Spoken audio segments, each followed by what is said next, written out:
Hello, my name is Daniel, and welcome to my channel, Live to Read. Today, we'll be doing a book review of A Confederacy of Dunces by John Kennedy Toole. This book was published in 1980. Page count for this paperback is a little under 400 pages, so a good sized read. Um, I had never heard of this book, but towards the end of 2025, for the first time ever, I went to New Orleans, and which I'm so glad I did. It's an amazing city, really cool music, excellent food, wonderful people. So while I was there in Jackson Square, there's a couple museums. So I went to one of the museums, which is all about Mardi Gras.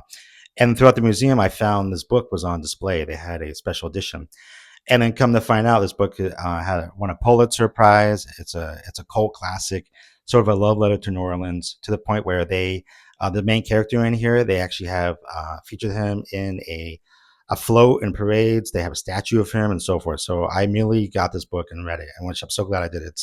It's an incredible book. It's extremely comedic as well. At the same time, it's sort of a satire on modern day society. This takes sort of place, these characters in the 60s, 70s, and so forth, around that time of the story.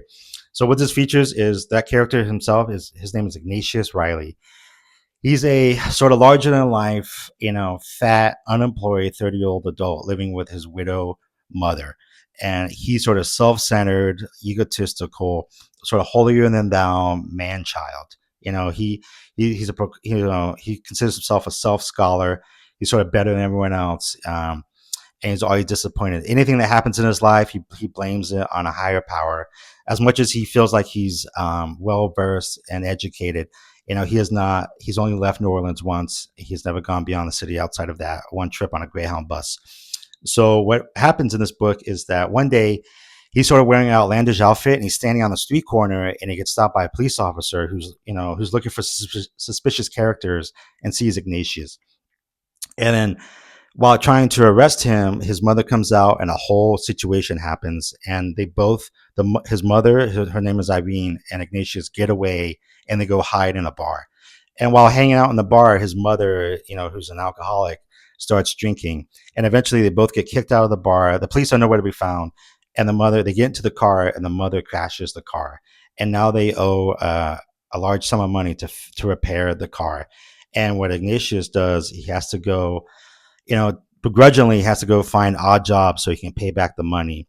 While at the same time he resents his mother, but his mother Irene is just cares deeply for him, wants the best for him, encourages him, tries to motivate him to have a better life. But he wants nothing to do with it. He just wants to stay in his room, draw, read comics, draw pictures with crayons. And he actually sort of writes letters to a sort of a girlfriend by the name of Myrna, who lives in New York City. And you read their correspondence. This is really fascinating and very deep, while at the same time very weird. So he ends up getting one job. He works at a pants factory, and and while working in there, he tries to cause a revolt with the rest of the staff that's there, trying to demand higher pay from their bosses. And Ignatius ends up just getting fired. So, in another job he finds, he pushes a hot dog cart around while wearing a pirate outfit. And he tries to go to the French quarters and tries to sell hot dogs, which he does not do. He just ends up going to the movies, eating the hot dogs themselves. Anytime he gets really upset, he blames it on his gut issues. He gets gut problems. And he tries to explain to his boss he's had no luck, and so forth. So this story as a whole is just absolutely hilarious. There's a whole cast of characters. You definitely get the whole vibe of the French quarters in New Orleans. Like I said, it's a love letter to them. It's an excellent read. You sort of hate and love Ignatius. You just like his mother, you want the best for him, but he sort of stands in his own way. So this is a fantastic book. I'm so glad I read it. But like I said, if you're looking for something that's really interesting and fun to read, Confederacy of Dunces. And as always, if you do like the content, please like, comment, subscribe, and thank you so much for taking the time to stop by.